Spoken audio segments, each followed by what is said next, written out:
Welcome back to From the Source podcast. This is episode 31, and today we're going to be discussing how you can train for a Hyrox. So if you're into Hyrox or you're into fitness or you're thinking about doing a Hyrox or a workout like that, then this might be one for you. So we've both done a Hyrox. You've done 2, I think, haven't you? No. 3? 4. 4. Jeez. 4. Yeah. You're like a veteran then. No, nowhere near. Nowhere near. And I've done 1, so Sam's got the actual knowledge of it. I've got like a first-hand experience of it. But yeah, we'll go through it. So really we're getting into how you train for it. And if you don't know what Hyrox is, then maybe Google it. Yeah, we could briefly explain now. Yeah. Quickly. Try and explain it in like 1 or 2 sentences. It's 8 1Ks and 8 exercises. Yeah. Basically. And I'm going to leave it to you to recite the stations. So you do 1K run, then you do a 1K ski, then you do the run, then you do it's the sled push, then you do the run, then you do the sled pull, then you do the run, then you do the burpee broad jumps? Yeah. Then you do another run, and then you do the lunges. Row your boat. Oh, yeah, you do the row. And it's 1K row. And then you do the run, and then you do the lunges. And then, is it lunges or the... No. Or the kettlebell carry? Kettlebell carry. All right, so you do a kettlebell carry, which is what, 25 metres or 50 metres or something? I think it's 200, isn't it? Yeah, it's way further than 200, yeah, with 24 kilos of your man. Yeah. Then you've got another run, then lunges. Lunge, yeah. Then you do another run, and then you do wall balls. Yeah, that's it. And then you're done. And then you do 100 wall balls, and then you run into the finishing thing, and then you get your time. Most people get, what, between... I think like an average men's doubles is 1 hour 20, I think.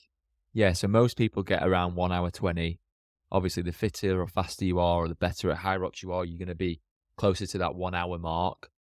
But not many people get a sub 1 hour, sub 60 minutes. If you are, you've smashed it really, haven't you? Yeah, and I don't think anyone single or double has gone below 50 minutes. Yeah, what's the world record?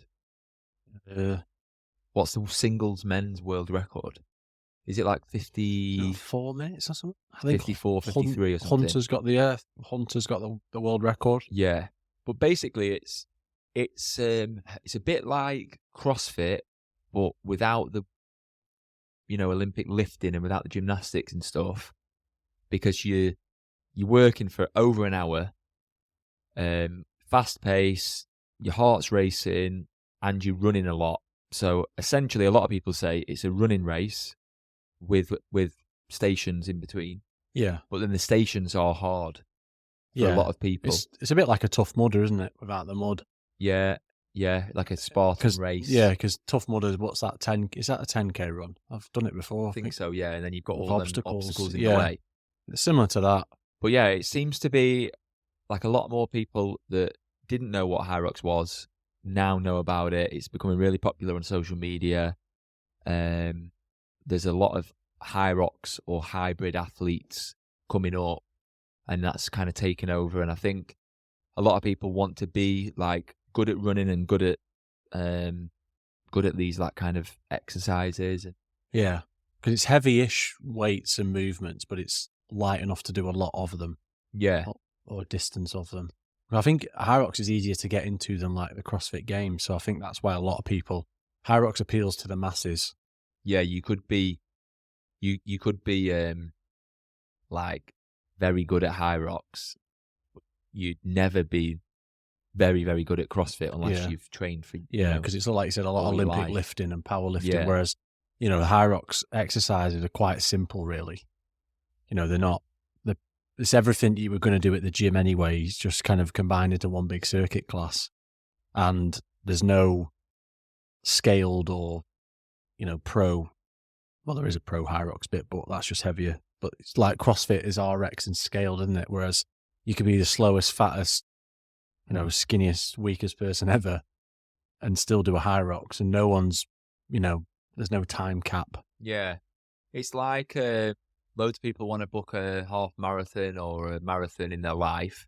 And then this is like very similar to like maybe a half marathon.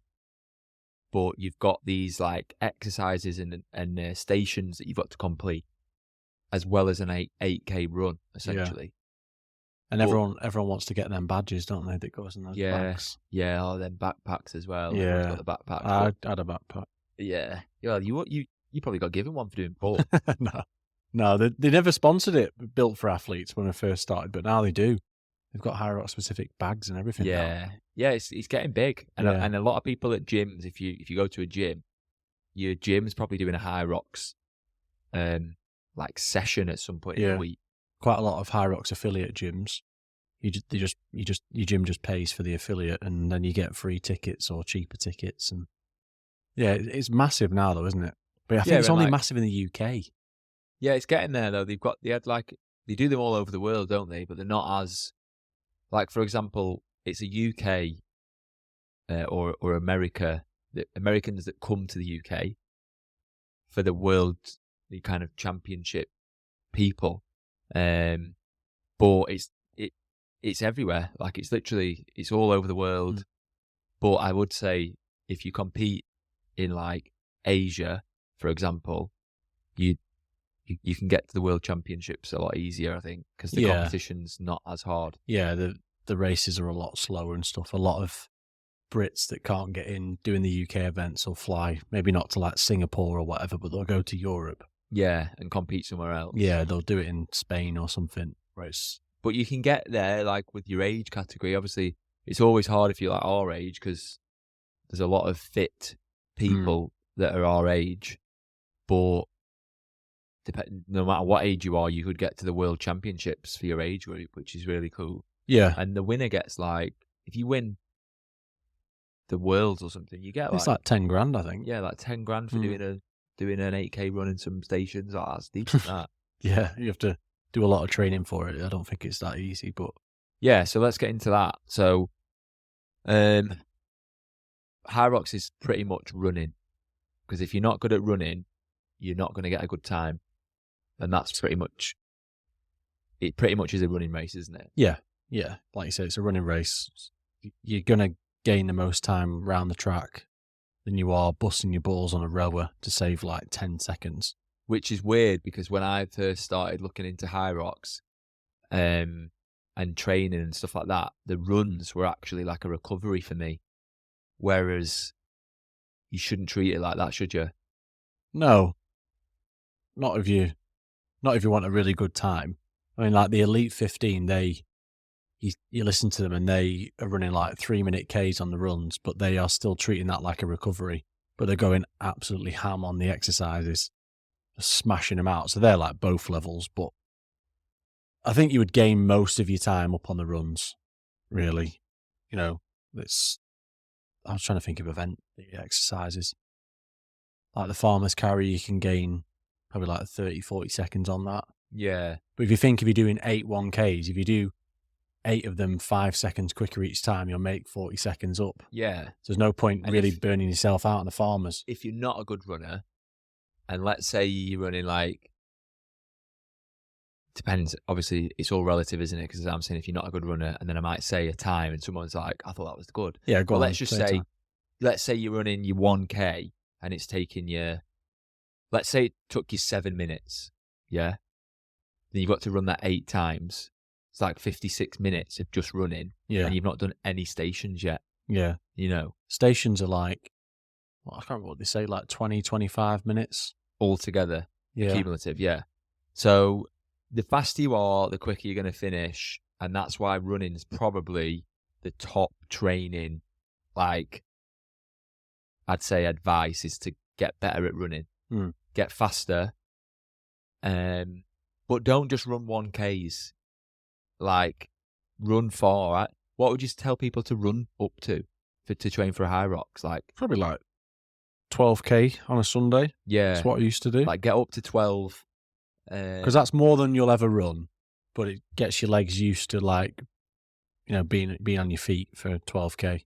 Yeah. And then it's like a combination, isn't it, for running, for Hyrox, of run like maybe once a week, nice and slow but far, like run 12K or 10 to 12K, but don't worry about your time. Just get the distance in, get the mileage in, and then maybe another session or two with some speed work, like get to the track or get to your gym and do some like, fast pace intervals, maybe like a 400 meters or 600 meters or something. Yeah. And then do one running where you do an interval, say 400 to 800 meters, and then come in and do an exercise straight after. Get yourself used to coming in, and a bit like a Hyrox, what you'll have to do. Because when we're training, so we're doing doubles, and when we train for Hyrox, we already run in the week anyway, separate, but we always do like a Sunday Hyrox session where we've got some elements of these stations, like a sled push or a sled pull or wall balls or something, with the runs as well. Yeah. And we try and run, we don't always run a 1K. Maybe it's like an 800 or a 400, and we run that.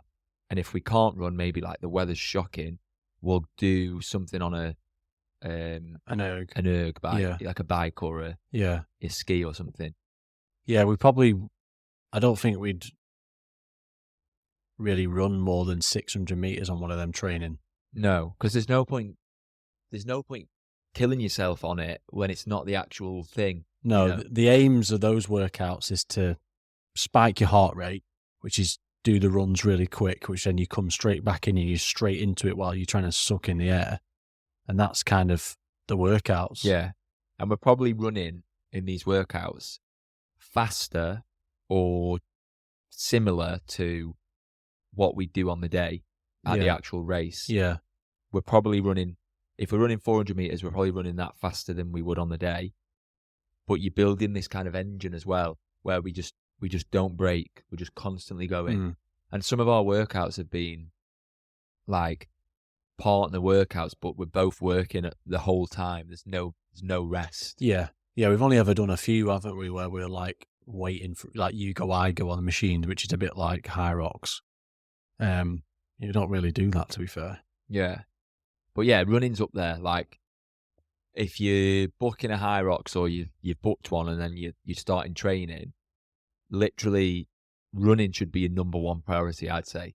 Yeah. Like, when are your runs in the week? Maybe 2 to 3, one long one speed work session, and if you can get another one in, like a tempo, it's not going to hurt you. Yeah. But then what would you say next? Like, what are the worst, hardest stations in Hyrox after the run? I mean, wall balls is up there as the hardest because it's the last event. You're mentally tired.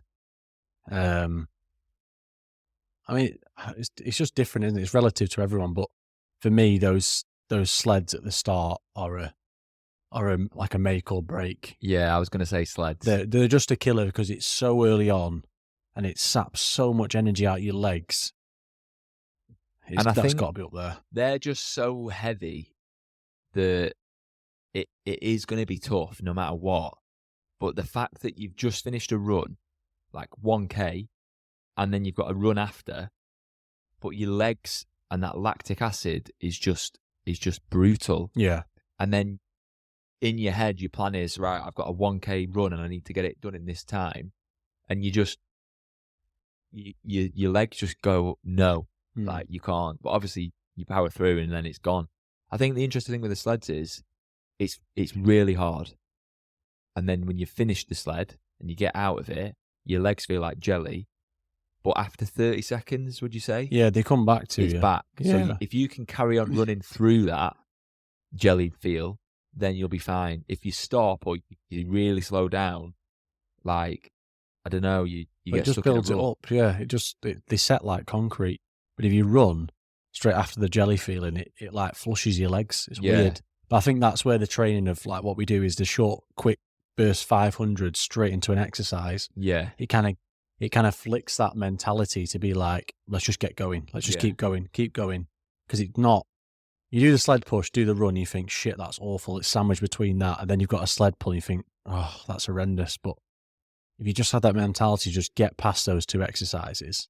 Yeah. I mean, obviously you've got burpees next, but then it's just not as bad as the sled, because the sled's just a heavy object to move. It's just legs, all At legs. least the burpees, like, if you've practiced it, you know you can do your body weight, and you know you can like breathe through it. But the sled's it's just hard, isn't it? I think burpees is actually just rhythm.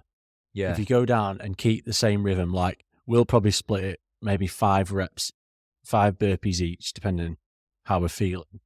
Just do 5, get out of the way, do 5, get out of the way. But you see a lot of people, they get to the burpee station, they get to that white line, they jump down quicker than they've ever done before, they do a quick 10, and then they stand in the middle like... They're absolutely blowing. And it's like, well, what's the point? Like, you're redlining now, and you're not even halfway. Your heart rate's gone. Yeah, so there's no point. Just keep a steady rhythm. The burpees is, like, from what I found, the strictest station for the judges. Yeah. Where if you're practicing it, just really clue yourself up on the rules, because when I was doing it, there was a guy literally telling everyone to go back because they were jumping forwards. Like, you can't put your hand... What, you know the rules, don't you? Yeah, so when you put your hands down, that press-up position, obviously when you jump, your hands should be where your feet were. Yeah, and they can't be in front. Yeah, a lot of people, like, say they're stood up straight, they'll then drop forward and put the hands, like, say, whatever your body length is in front of you. Way further than your feet. So a lot of people cheat. When I was doing it, the guy was saying to me, like, you're going to get sent back. Like, you need to do it. So what I actually do now, which is probably not the best practice, but I know I'm not going to get sent back, is I actually put my hands just slightly behind my toe. So I'm actually going backwards a bit, but I'm jumping far forwards. Yeah. In my burpee broad jump. So that's a hard one. I think that's a hard one to practice as well, because you look a bit silly in a gym, like, depending on where you train. Yeah, you got to get a good rhythm, though. It's hard to practice it, I think, because people are looking at you like, what are they doing? Yeah. When all the other stuff, you're like, yeah, he's pushing a sled or he's skiing or whatever. But the burpee broad jumps is like, I don't know, it looks a bit weird, but you need to practice it, so just get it done. Yeah, you got to... I'd, like, practice the explosive, like, press up and stuff, because you want to, instead of, like, peeling yourself up off the floor, you want to, like, explosively push yourself up away from the floor. As you do that, you're tucking your legs in at the same time. That's how you should be doing it. A lot of people, do you know, they like, it's when you get tired, we all do it, I do it.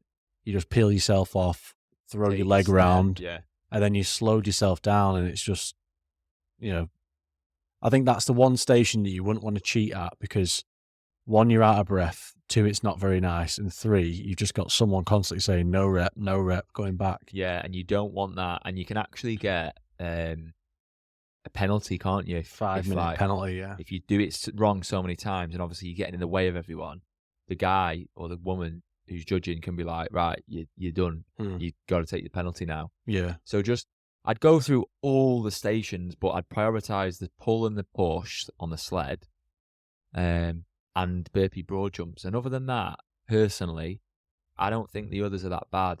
Obviously, you can perfect your skiing technique, your rowing technique, but I mean, it's 1,000 meters. Just get through it. And I would use that as a, maybe not the ski because you just started, but like the row as a calm yourself down. Yeah, lower your right heart in rate. the middle. Don't rag it. You're not going to get there really that much quicker, but just keep a steady pace. Yeah, especially if you're on your own doing 1,000 meters. I think like when you get to lunges, like if you've practiced it, you should be fine on that. Yeah, lunges blow your legs up a little bit. But yeah, you are right with wall balls. Like that is going to be a bit of a hard one because it's the very end. But at the same time, I get an adrenaline boost when I'm very towards the end of the workout. Yeah. So, I mean, I think everyone does at the time, especially at Hyrox, it's like bouncing. But for me personally, it's because 100 is such a big number straight at the end. It's just a mental challenge.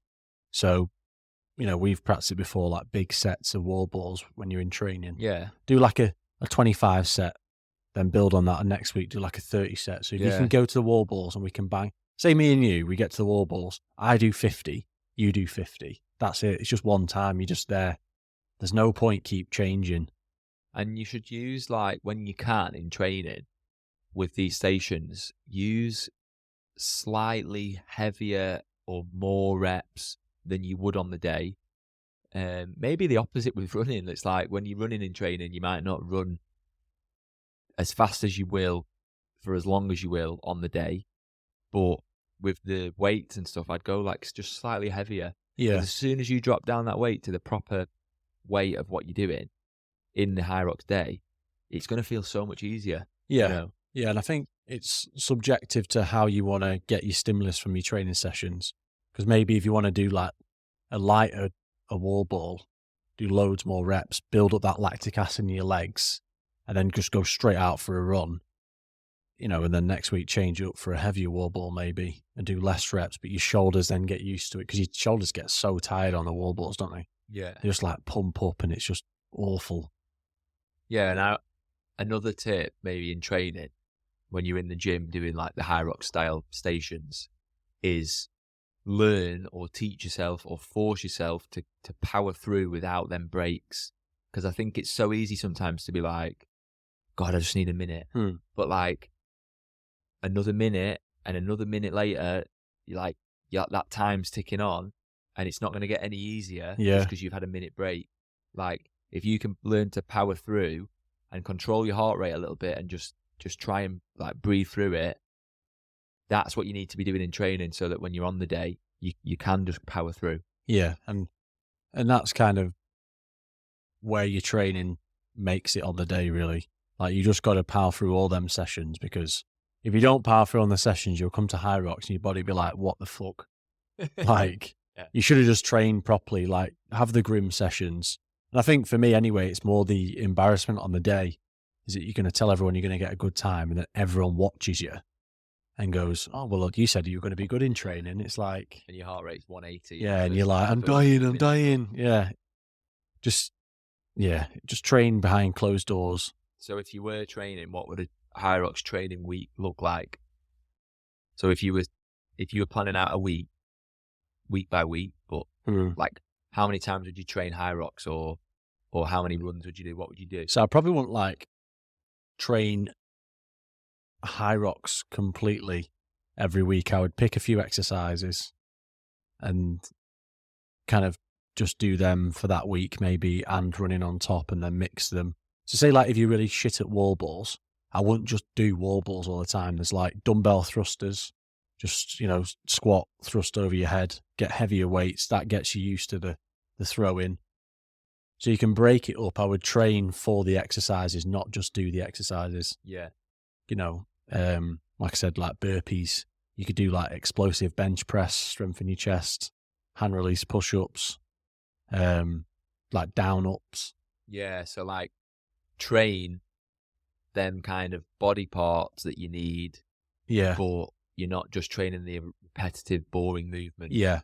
Yeah, because you see a lot of people saying, all right, you know, I've got Hyrox in 8 weeks. Every single Sunday they're doing a Hyrox sim. And you're just like, yeah, that's not... Marathon runners don't just run a marathon to get better at a marathon. Yeah, that's so not the true. way to do it. So we did it at the start, didn't we? Like do a Hyrox sim, work out which exercise you both shit at and how you're going to transition, and then just do a plan based on that. No point doing... If you're really good at burpees, don't just keep training burpees. Like, yeah, because there's no point. Yeah, that's a good shout. So I think, let's say it was a week, you'd have like, let's say you go to the gym, you'd probably do like Monday gym, and it might be like an engine-y style stuff with some form of cardio, some form of strength, maybe like a Tuesday run.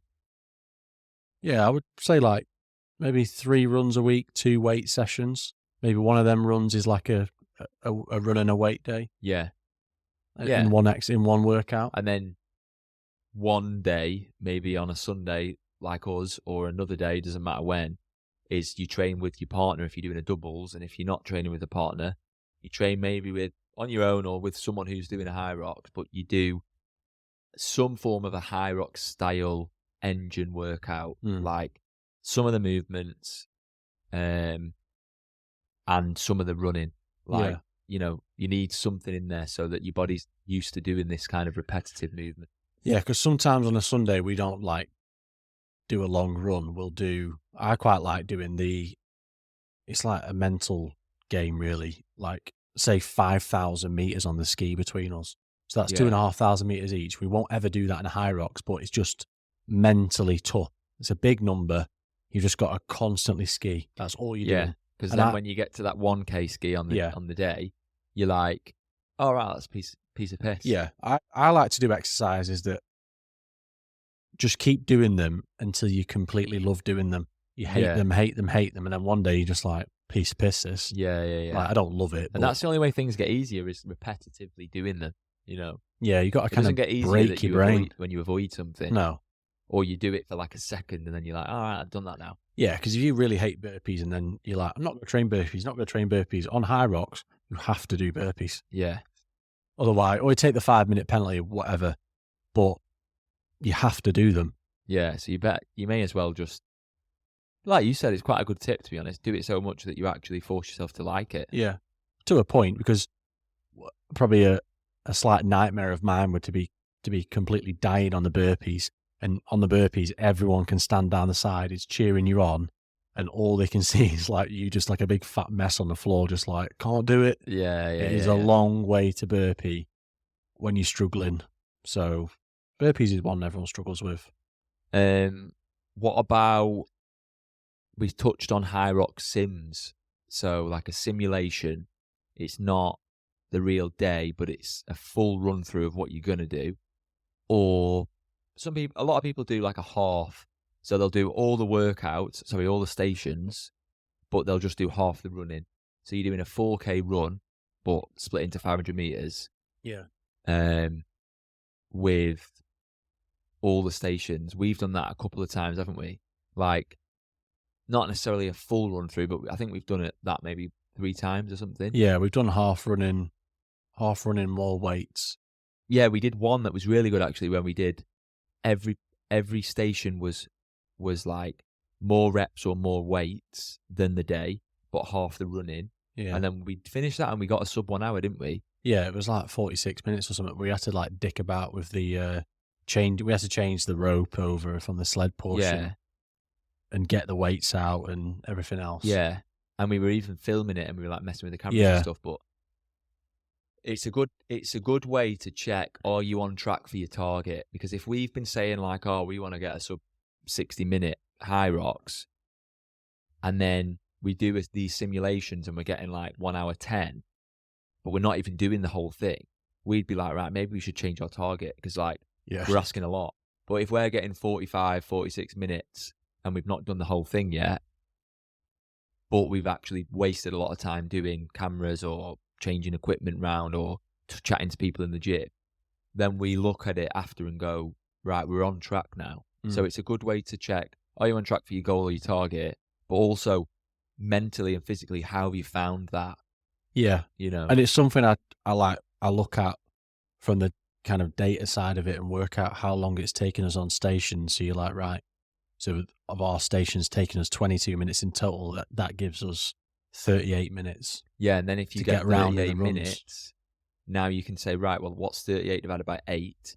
Like, that's how long we have to run for each K. So that's like 38 divided by 8, that's like less than 5 minutes. Yeah. Which is like 4.5 minutes, which is what we're training for. Yeah. And that's how you kind of break it down. So it's basically maths and science. Hyrox is just maths, isn't it?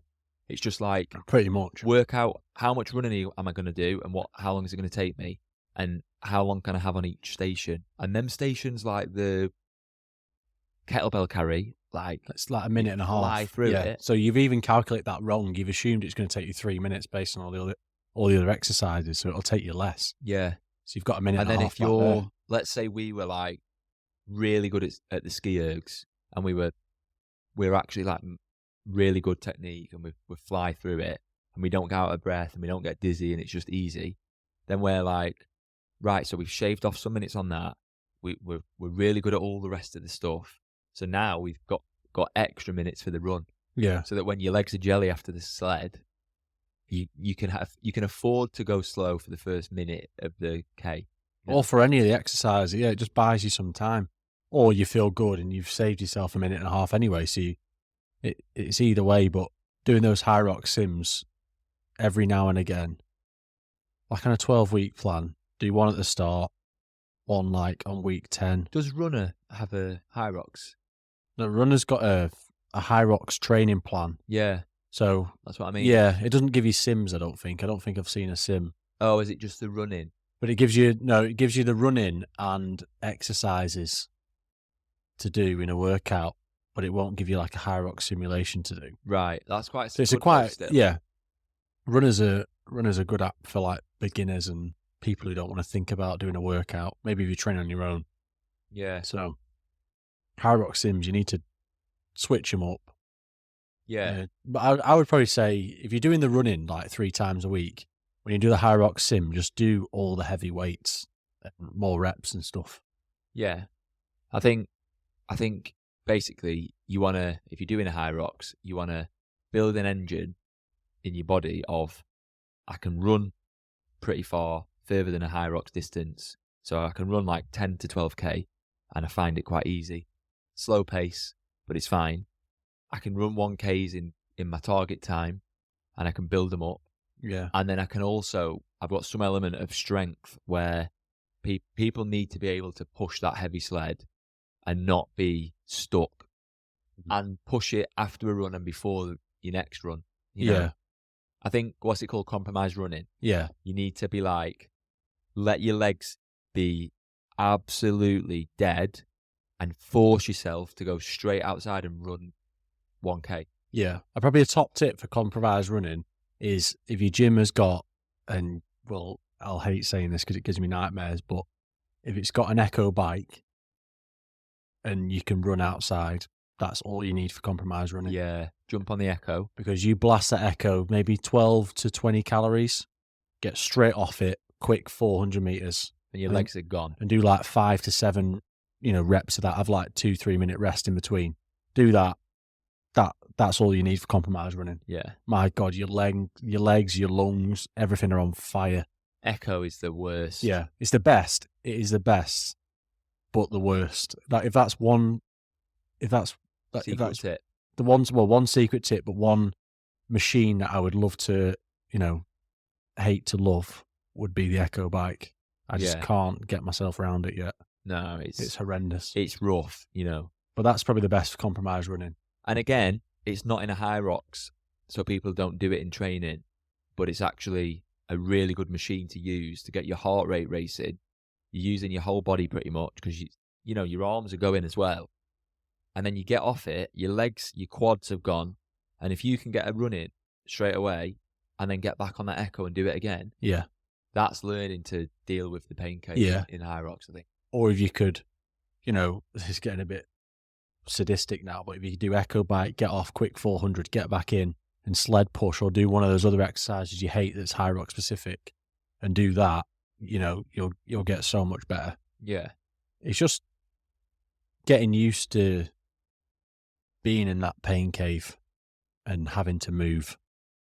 That's the worst bit. I remember my first Hyrox getting off that sled. I remember getting to the sled and first time properly pushing it on carpet because we only had the sled with the wheels, whatever it's called, that we used at the gym. Oh yeah, like the outdoor sled thing. Yeah, it's only got wheels. So I never pushed a sled on carpet before.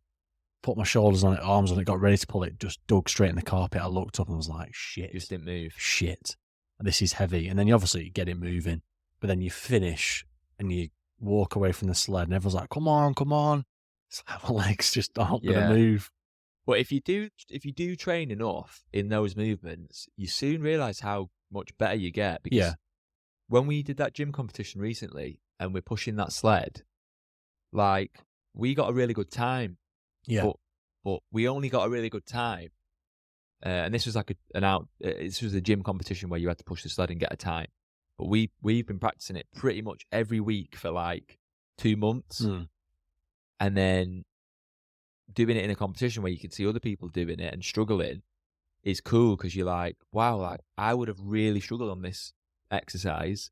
if it wasn't for my Hyrox training. Yeah, and the people, the only lads that, not that it's about competition, but the only lads that beat us at that gym competition were like big units that weighed like 100 kilos plus. Yeah, that had some weight behind them as well. And you know, we could get pretty. I mean, it's like a few seconds in it, wasn't it? Yeah, pretty much. So matched if you can get the training done, it'll soon pay off. But it takes a month or two to notice it. It's horrible training sessions at the start, isn't it? Yeah, like getting used to pushing that sled and like constantly, especially doing it as a pair, like constantly pushing each other. Because if you push it towards me and you're struggling, and then I'm like reluctant to push it, it gives you more time to rest, which is great in the short term. But it just teaches us both to like, oh well, if you rest, I'll rest. yeah. And you want like a partner that's like, no, you're not fucking doing that. Come on. Yeah. Because I'm going to as well, and you're going to drag me through it. And a good tip, if you're training for Hyrox with a doubles partner, and let's say you're in the gym and you're doing a Hyrox style workout, and your partner needs a break, is to say, right, 5 seconds and we go again. Yeah. And you give them the 5 second countdown, and after that 5 seconds, you just start doing it. They'll soon join in with you because they don't want to let you down. It's the cool thing about training with someone or doing a doubles in Hyrox is you don't want to let your partner down, so you keep going. Whereas if you're on your own, you'd have probably given up. I mean, a little tip not a tip, it's just something I do in the gym when I'm training with like you or someone else. Obviously, the Rogue gym clock we've got, when it's counting down, whatever time, if I want to rest, if I look up at the clock and it's like to the nearest 5, so say it's on like 57, I'll give myself till 55 rest. So 5 seconds. So if I end up looking at the clock and it says 54, I get 4 seconds to 50. Yeah. And that's how I do it. Because if you're just like, oh, I'll give myself to 50, oh no, 45. And then before you know it, you've counted like 30 seconds out. Yeah. So it just kind of kicks me on. And then it just teaches you stuff and pushes you, and it's good. Yeah. That's just what you need. The biggest tip, I think you've said it, and I've probably said it in this episode, is learn to deal with the pain cave. Yeah. Because it's going to come. Even not necessarily just in Hyrox, but in all like CrossFit, running, gym, is learning to deal with that bit where you just feel like giving up, your body feels like giving up, your mind's going crazy saying like stop, and you can push through that. All of a sudden, you get this whole like new burst of energy. Yeah, new world. But if you give up just before that or in that, you never get there, and it's almost like teaching your mind, saying, like, I'm not going to stop, so stop telling me to stop. Yeah. And then you get through it. Yeah. And if you don't, I said it before, if you don't train like that, when it hits you at Hyrox or whatever event, you stand there and you're like, what the fuck is this? You have no idea what you're doing. But at least when it hits you in a Hyrox, you're like, yep, done this before. Did this for 8 weeks. Yeah, and if you train right, you'll actually know when it's going to hit you. Yeah. And when it hits you at Hyrox later in the day than you think, I guarantee you'll be absolutely buzzing because you thought, I thought it was going to hit me the burpees, but actually I'm at the lunges. Yeah. I'm nearly home. But then don't get optimistic. No. It doesn't come. And then you're like, oh, right, it's sound. Yeah. Then it'll probably come when you're like right at the end. Yeah. Yeah. And you're on the wall balls and you're doing like 3 a go. Yeah. But no, I think training for Hyrox, like, obviously it's just a race, and it doesn't really mean anything in the end. Unless you're at like the top of the game, but it's nice to give yourself a target or a goal. So our goal is sub 60 for doubles, and we're on track for it, but it won't be easy and we'll be in the pain cave. But maybe your target would be less than us, or maybe it would be like 1 hour 20 or 1 hour 30. But the main point is get yourself a target and get it done. And if you miss out on it, like we said, we'd still be happy with 1 hour, 2 minutes. Yeah. But you'd be like, oh, like we were so close. Let's go again. Yeah. I shouldn't have stopped then. Yeah. I shouldn't have, in whatever, it's been and done. But at the time, yeah, you'd be pissed off. But whatever your target is, go get it. Yeah. Inspiring. Yeah. Inspiring words. Go get it. Yeah. From the veteran himself. The veteran, yeah. Right. Thanks for listening. If you've not yet followed us on Instagram, then please do. It helps us like the videos, comment, share, do whatever. Tell us that actually our podcast is crap if you really want to. We're also on YouTube. We've got more content on YouTube than we have on Instagram, so go check out the videos on there. And obviously, if you're listening to this on Spotify or Apple Podcasts or some streaming platform that we didn't realise our video was on. Yeah. Please share it with us. Yeah, thanks for listening, and we'll catch you in the next one. See you on the next one.